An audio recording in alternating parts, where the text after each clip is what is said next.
João 15:1 diz assim: eu sou a videira verdadeira e o meu pai é o agricultor. E todo ramo que estando em mim não dá fruto, ele corta. E todo aquele que dá fruto, ele poda, para que dê mais fruto ainda. Levante a sua mão direita e declare comigo, diga: todo ramo que dá fruto, ele poda, para que dê mais fruto ainda. Versículo 3 diz assim: vocês já estão limpos pela palavra que eu tenho falado. Então permaneçam em mim e eu permanecerei em vocês. Nenhum ramo pode dar fruto por si mesmo, se não permanecer na videira. Vocês também não podem dar frutos se não permanecerem em mim. Eu sou a videira, vocês são os ramos. E se alguém permanecer em mim e eu permanecer nele, esse dará muito fruto. Alguém pode dizer glória a Deus por isso? Pois sem mim vocês não podem fazer coisa alguma. Se alguém não permanecer em mim, será como o ramo que é jogado fora e seca. Tais ramos serão apanhados, lançados ao fogo e queimados.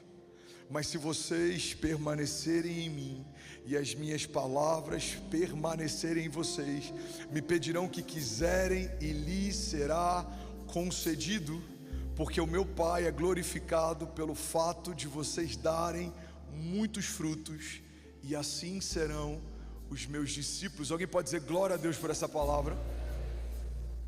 João 15 fala a respeito de algo que é poderoso, mas fala a respeito talvez de uma analogia que Jesus tenha estabelecido, que no contexto histórico traz ainda mais sentido para essa passagem. Existe um historiador judeu chamado Flávio Joséfo, e ele descreve que no portal de entrada da cidade de Jerusalém havia uma videira esculpida em ouro, e os cachos eram tão grandes que alguns desses cachos eram do tamanho de um homem. Então imagina, na entrada do templo, no portal de entrada do templo, havia uma videira que era gigante, ela era suntuosa, ela era extravagante, e ela era forjada a ouro. E eles citam que algumas famílias levavam folhas de ouro, punhados de ouro, para poder aumentar aquela videira.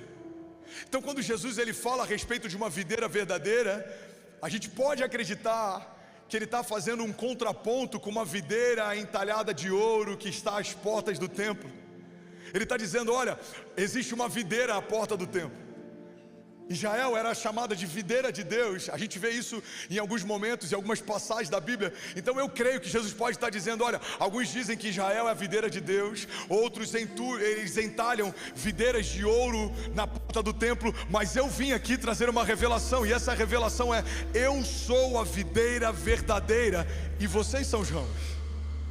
Quando a gente entende o contexto histórico, dá para a gente entender talvez um pouco mais de por que Jesus foi perseguido, por que era tão escandaloso o que ele ensinava, por que gerou tanto incômodo para os religiosos o que ele dizia. Porque quando perguntam quem ele é, em algum momento ele diz: eu sou o que sou. Em outro momento ele perdoa pecados, ele diz: vai e não peques mais. Ele diz para outra pessoa em algum outro momento: olha, os seus pecados são perdoados. Então os religiosos diziam: quem esse homem pensa que é? Ele se apresenta como o próprio Deus. Ele diz que ele mesmo pode perdoar pecados. E agora ele se apresenta como uma videira verdadeira. A gente precisa entender que João 15 não por acaso faz parte desse discurso de despedida de Jesus. Jesus está estabelecendo um princípio, e o princípio que ele está estabelecendo é que fora de Deus não podemos frutificar, fora de Deus não podemos coisa alguma. Fora de Deus você pode ter um bom plano, uma boa estratégia, você pode ter um bom saldo na sua conta, mas você agora está limitado pela força do teu próprio braço. Por isso não tem nada pior do que alguém que crê em Deus, mas constrói uma história como se Deus não existisse. Eu gosto de dizer que é como um ateísmo na prática. O ateísmo, ele é ideológico quando você acredita que Deus não existe.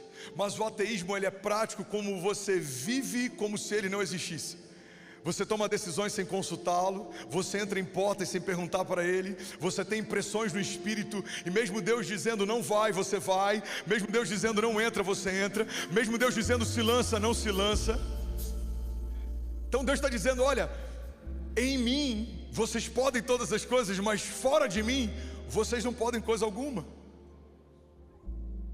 Vocês foram enxertados na videira. Ou seja, a videira foi ferida. Eu não sei se você já viu um enxerto que é feito numa árvore frutífera. Você precisa cortar o tronco e você enxerta para que ele possa se alimentar da força e dos nutrientes do tronco. E se esse enxerto vingar aquele pedaço de galho que foi enxertado numa árvore maior, começa então a frutificar no seu tempo. É isso que Jesus está dizendo. Olha para mim, eu sou a videira verdadeira e você foi enxertado em mim. Você agora faz parte de quem eu sou. Você agora acessa a herança que eu tenho. Você agora acessa o mesmo reino que eu faço parte. Mas se você sair de mim, você não pode fazer coisa alguma. É como um galho que seca, ele é cortado e ele é lançado fora. E essa é a diferença de quem frutifica e de quem não frutifica.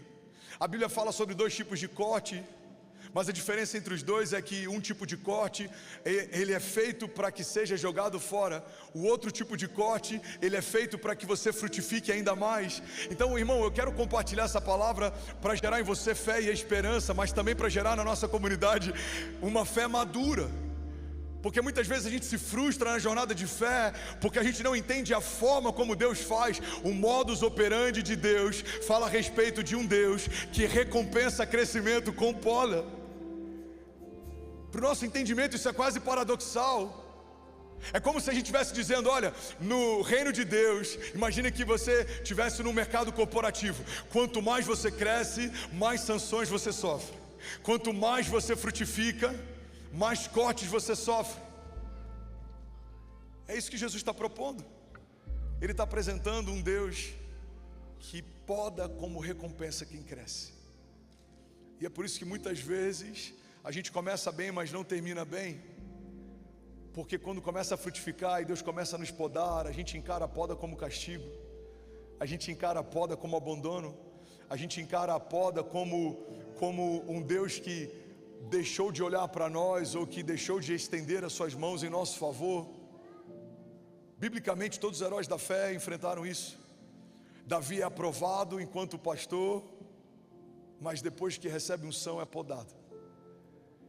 José é um filho que tem o coração do pai, mas depois que recebe um sonho é podado. Moisés é alguém que recebe de Deus unção para libertar o povo, mas assim que começa a caminhar no deserto, em vários momentos ele é podado. O próprio Jesus, irmão, ele foi podado, e se não fosse a poda de Deus sobre Jesus, nós não estaríamos de pé. O que a gente acabou de fazer no início do culto, a celebração da ceia, nada mais é do que nós nos lembrarmos da poda de Deus sobre Cristo. Ele foi transpassado, ele foi ferido, ele foi humilhado, ele foi morto, ele foi entregue, e porque ele viveu essa poda, ele ressuscitou dos mortos, e porque ele ressuscitou, podemos acessar o reino de Deus, podemos nos assentar na mesa de Deus. Vamos, alguém aqui nessa manhã, podemos usufruir das bênçãos de Deus. Então é sobre isso que eu quero falar nessa manhã. Você pode declarar isso comigo e diga: Deus recompensa todo crescimento com poda. Diga: a poda não é rejeição, a poda é preparação para níveis maiores. No grego, a palavra poda, que é utilizada nesse texto de João, carrega 2 sentidos ao mesmo tempo. Fala de podar, mas fala também de purificar. Olha para mim, irmão. A poda de Deus tem um propósito de purificação. Deus não corta por cortar, Deus não poda por podar. Ele faz isso para purificar as nossas motivações. Porque muitas vezes quando a gente é podado, o que sai de nós é orgulho, o que sai de nós é vaidade, o que sai de nós é excesso, o que sai de nós é o que não é de Deus.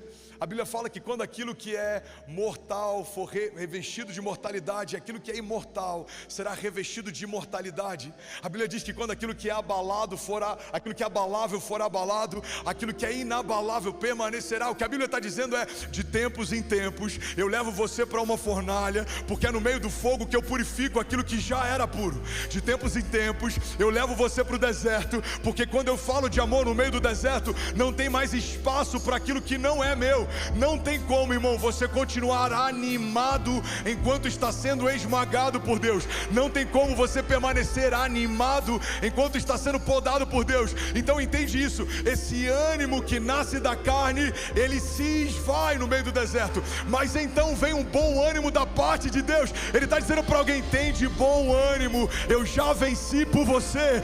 Tem de bom ânimo, eu já escrevi o final da história. Tem de bom ânimo, a poda não é para mal, é para bem. Tem de bom ânimo, eu sei o que estou fazendo. Tem de bom ânimo, eu sou o que sou, e eu cuido dos meus, e eu dou aqueles a quem eu amo enquanto dormem. Vamos a alguém aqui nessa manhã. Alguém pode dizer glória a Deus? Aleluia. Aleluia. Vamos, se for para ele, você pode fazer melhor. Vamos, celeiro São Paulo.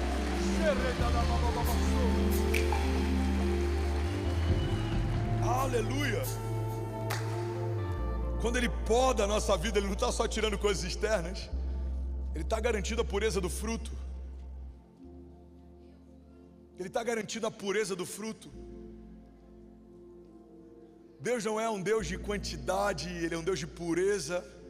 Mas a pureza gera uma colheita superabundante.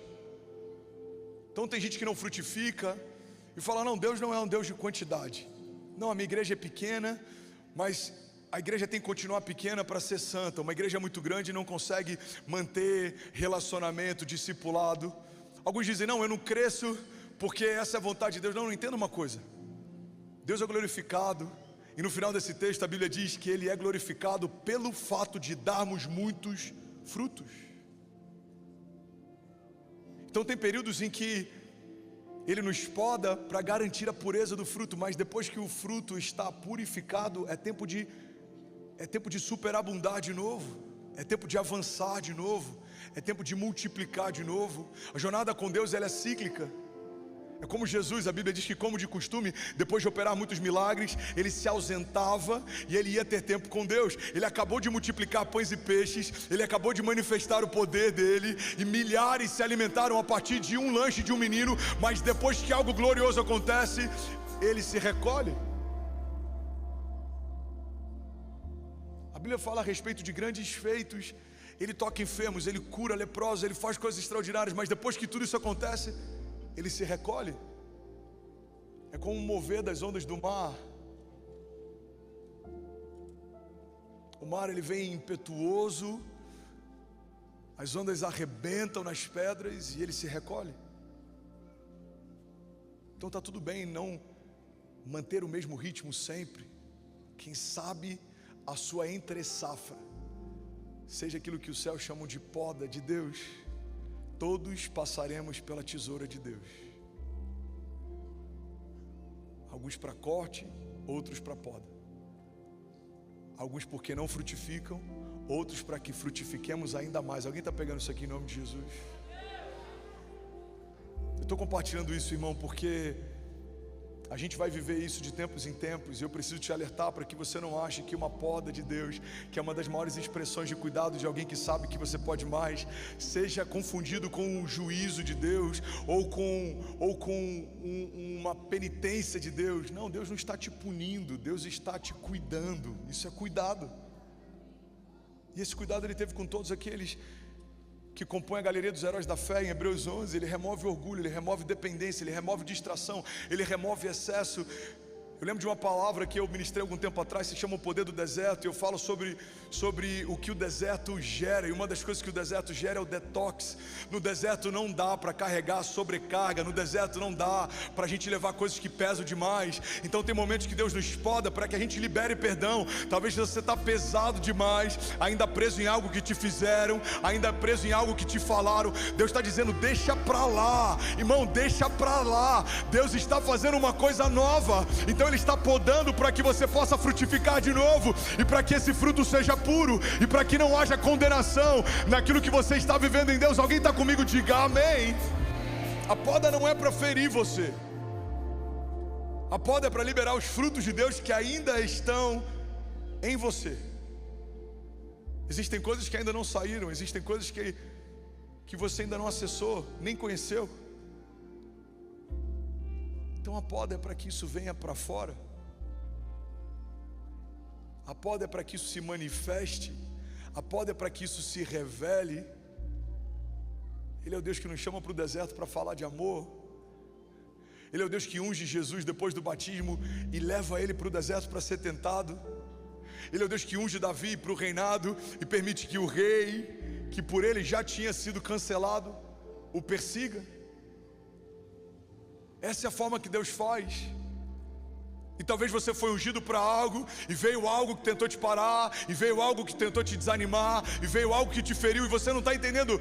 Mas Deus, eu acabei de ser ungido, eu acabei de receber uma palavra, eu acabei de acessar uma promessa. Pois é exatamente por isso que o Senhor está permitindo a poda. Não é porque você não frutifica, é para que você frutifique ainda mais. Versículo 2 de João diz assim: todo ramo que está em mim e que dá fruto, Ele poda para que dê mais fruto ainda. Alguém pode levantar a mão e declarar isso em nome de Jesus? Diga: eu e a minha casa frutificaremos de forma sobrenatural.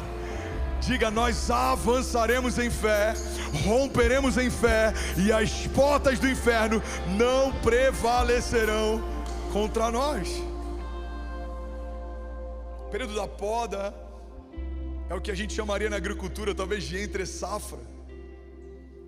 Tem estações em que você semeia, tem estações em que você colhe, mas depois de vários ciclos de colheita, a terra cansa. É o período da entre-safra.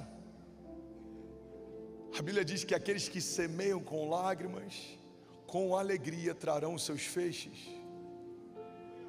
E eu estava sexta-feira, antes de palestrar, conversando com algumas pessoas ali no backstage, e aí surgiu esse assunto. E aí uma chave saiu sem perceber. Eu falei: sabe por que é tão poderoso semear com lágrimas? Porque a gente semeia enquanto rega. Entende isso? Semear com lágrimas significa não só lançar uma semente, mas regar o que está sendo lançado.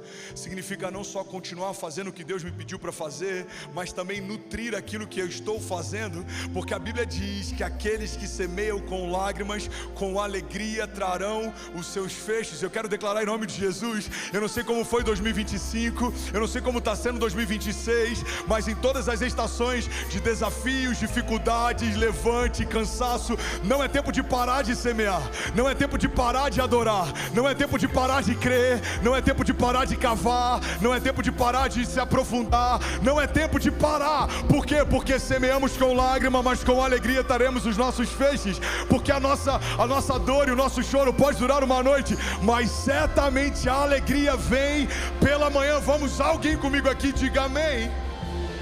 É por isso que biblicamente o lugar da pressão se torna o mesmo ambiente da manifestação do novo de Deus. No lugar da vergonha se manifesta a dupla honra. É na fornalha que o quarto homem vem dançar no fogo. A Bíblia não diz que, removendo então os homens queimados da fornalha, apareceu uma luz do céu, eles ressuscitaram e aí então voltaram a andar. Não. A Bíblia diz que foram lançados numa fornalha ardente, mas no meio da provação houve manifestação, no meio da fornalha houve revelação. Olharam para a fornalha e não entenderam. Lançamos só 3 porque há 4, porque o quarto homem veio dançar com eles no meio do fogo. Porque Deus não te abandona no meio da prova, porque Deus não te esqueceu. Mesmo que uma mãe que amamenta o seu filho venha se esquecer dele, eu todavia jamais me esquecerei de você, diz o Senhor. Então temos um Deus que permite provações, mas caminha com cada um de nós no meio delas. Temos um Deus que permite deserto, mas Ele se revela no meio da prova, no meio da prensa, no meio do jardim. Alguém comigo diga amém. É no lugar da pressão, declare comigo, diga: no lugar da pressão que existe a manifestação.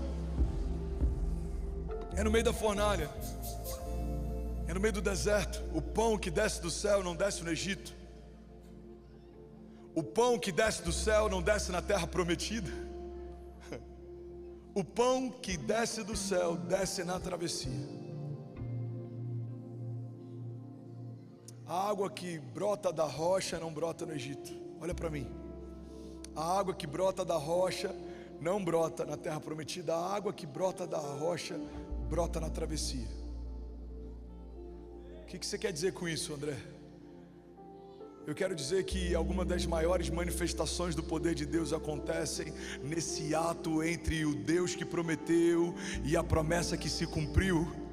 E é por isso que muitas vezes nós desanimamos, é por isso que a igreja de Jesus crê em promessas, mas um percentual da igreja de Jesus está vivendo a plenitude delas, porque não é sobre a promessa que você carrega, é sobre o processo que você está vivendo. Você precisa suportar o processo, você precisa suportar a travessia, você precisa se alegrar na poda. A Bíblia fala para a gente se alegrar na provação, porque ela está gerando em nós a esperança, ela está gerando em nós fé, ela está gerando em nós pureza de motivação. Então alegrem-se na esperança, perseverem na oração. Irmão, alguém aqui tomando posse dessa palavra em nome de Jesus, diga amém. No deserto, na travessia, na fornalha, diante do mar vermelho, no Getsemane, no lugar da prensa, no lugar da dor, é nesse lugar que há a manifestação. No lugar onde Jesus pergunta: Deus meu, por que me desamparaste? É nesse lugar que acontece a manifestação. É quando os inimigos se reúnem contra o povo de Deus que Josafá vê a manifestação do livramento de Deus. É quando Abraão junta 318 e vai batalhar com um exército muito mais numeroso. É nesse lugar que acontece a manifestação. É quando milhares de homens com medo são liberados do exército de Gideão e apenas 300 vencem uma batalha que não poderiam vencer. Nesse lugar que existe uma manifestação. É quando só um menino tem liberalidade a ponto de apresentar 5 pães e 2 peixes. É nesse lugar que acontece uma manifestação. É quando uma viúva que tem os seus filhos levados como pagamento da dívida recorre ao profeta, crendo que o profético poderia sarar aquilo que ela precisava. É nesse lugar que acontece a manifestação. O esposo está morto, os filhos levados como escravos, mas do céu vem uma resposta no meio da minha crise. Deus não está me punindo, Deus está me podando, Deus não se esqueceu de mim, Ele está se lembrando do que prometeu, e é porque Ele sabe o que prometeu, que Ele está purificando os frutos que vão ser gerados, para que eu não seja condenado, mesmo em frutificação. A Bíblia diz que naqueles dias, alguns dirão: Senhor, Senhor, no Teu nome curamos enfermos, no Teu nome libertamos cativos. Ou seja, é possível frutificar e ainda assim o Senhor não se alegrar no teu fruto. Alguém está pegando isso aqui? Ainda bem que eu vim, Jesus. Senhor, curamos no Teu nome, libertamos no Teu nome. Para trás de mim, eu não vos conheço. Isso é um bom exemplo de uma frutificação rejeitada pelo dono da colheita. Então entenda, a poda é uma forma de Deus garantir que o seu fruto vai permanecer bom. Alguém recebe isso? Diga amém. E é por isso que no deserto, irmão, a gente aprende 3 coisas. Me ajuda a pregar, é a única vez que eu estou pedindo para você falar com o irmão do lado. Fala com a pessoa que está do seu lado, diga: no deserto você descobre 3 coisas. A primeira coisa que você aprende no deserto que você descobre no deserto é quem é amigo. Porque Deus permite prensas, desertos, crises, podas, para limpar a mesa. Para você saber quem é amigo e quem não é, quem você pode contar e quem não pode.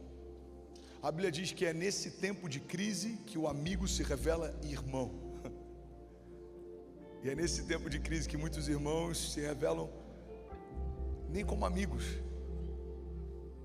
O deserto, irmão, a prensa, a crise, ela gera liberação.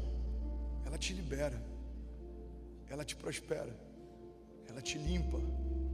Mas isso não significa que vai ser prazeroso, como nenhum processo é. Como a dor de parto não é, mas a alegria de pegar o filho no colo. Como construir uma empresa do zero não é, mas a alegria de poder ter sucessão e algo para entregar para os seus filhos. Como plantar uma igreja não é, mas a alegria de ver cada mão levantada no momento do apelo ou batizar cada uma delas. Não há nada que tenha valor real que não enfrente um processo. Não há nada que tenha valor real que não cobre um preço. Então, se você quer viver o teu chamado, Você precisa entender que a prensa, o deserto, a poda, a crise fazem parte dos processos de Deus para extrair o melhor de você. Alguém recebe isso? Diga amém. Primeira coisa que o deserto te ensina: você descobre quem são seus amigos. Segunda coisa que você descobre no deserto: você descobre quem você é. Eu não lembro quem é o autor dessa frase, mas em um livro sobre jejum, eu realmente não vou lembrar. Num livro que eu li algum tempo atrás sobre jejum, o autor dizia que muitas vezes a gente não entende porque fica irritado quando jejua, porque fica explosivo quando jejua. Ele dizia: não é o jejum que te deixa explosivo, na verdade o jejum deixa você perceber o quão explosivo você é. O jejum expõe o pior de nós. O jejum subjuga o pior de nós. E se tem uma coisa que o deserto faz, é mostrar para nós mesmos quem nós somos. Tem muita gente que se acha forte demais na fé e no primeiro deserto pensa em abrir mão dela. Na primeira crise começa a ficar em dúvida se vale a pena seguir Jesus ou não, fazer parte de uma igreja ou não. Quantas pessoas começaram a caminhar numa igreja e saíram dela porque veio a primeira poda e eles entenderam que antes de caminhar com Jesus era mais fácil? Quantas vezes eu já ouvi isso: pastor, eu não sei o que está acontecendo, eu comecei a caminhar e parece que algumas coisas estão mais difíceis. Era melhor quando eu não estava na igreja. Meu sócio me traiu, estou vendo um monte de problema lá na empresa, um monte de coisa lá em casa. Eu costumo dizer, esses problemas já existiam, você só não enxergava, agora Deus te permite ver. Agora você tem discernimento. Agora você não só ora no Espírito, você caminha nele. Agora você se tornou um homem espiritual, e a Bíblia diz que o homem espiritual discerne as coisas espirituais. E esse é o propósito do deserto. É fazer André descobrir o pior do André para não querer caminhar com esse André. É fazer o André descobrir a dependência do Deus de André para querer cada vez menos André e mais do Deus de André. Alguém está pegando isso aqui? Diga amém. Então guarda isso, irmão. 3 coisas que você descobre no deserto. Primeiro, quem são seus amigos. Segundo, quem é você. E terceiro, você descobre quem é Deus. Deus se revela no teu pior deserto, na tua pior crise, no teu pior momento. Ele se revela na tua pior safra. Ele se revela no teu maior deserto. Ele se revelou para grandes homens de Deus quando alguma coisa faltava. Abraão recebe uma promessa que seria pai de multidões, mas não consegue gerar nenhum filho com a sua esposa. Davi recebe unção para reinar sobre Israel, mas agora está num deserto com um bando de loucos se escondendo do rei em exercício.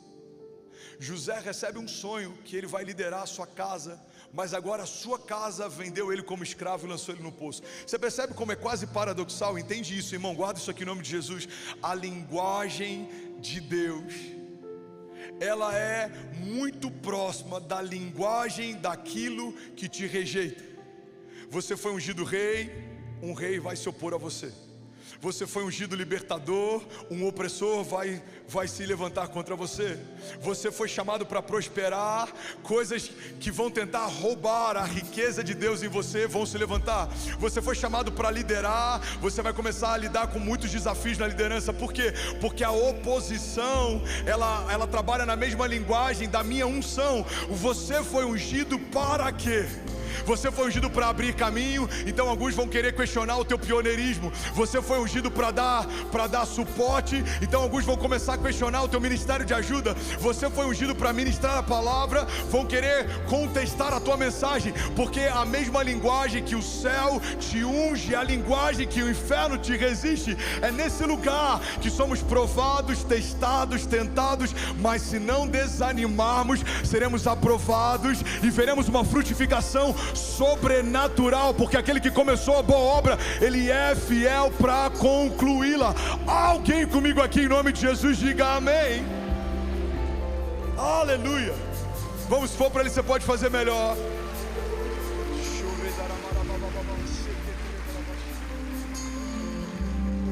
Aleluia. Alguém pode dizer ainda bem que eu vim, Jesus? Eu vou terminar em 10 minutos, mas esse último tópico pode mudar a história de alguém. Alguém comigo aqui ainda? Sacode alguém do teu lado, fala: desperta e resplandece. Vamos, sacode alguém do outro lado e fala: hoje é uma manhã de avivamento. Não se distraia. Guarda isso para sempre na tua jornada. Vai ser importante em algum momento. Deus, Ele não constrói para esconder. Vou falar de novo, alguém pega isso em nome de Jesus. Deus não constrói para esconder. Vou falar de novo, tem alguém queimando com Jesus aqui desse lado. Deus não constrói para esconder. Pastor, eu ainda não entendi, eu vou te explicar. Muitas vezes Deus te entrega algo e o que Deus te entregou constrói algo, e aí por algum motivo alguém quer te esconder. Entenda, não é Deus quem tenta esconder. Porque não se esconde uma cidade edificada. Quantas pessoas em julgo desigual, uma mulher se rendeu a Jesus e o marido não, ou vice-versa. Aí vai para o culto, recebe uma palavra, começa a fluir no ministério, e aí começa a ter uma resistência dentro de casa. Entenda, não é o teu marido que te resiste, não é a tua esposa que te resiste, é o inferno que tem autoridade sobre ele, tentando esconder algo que está sendo edificado em você. Porque o inferno sabe quando alguém desperta, algo do céu acontece.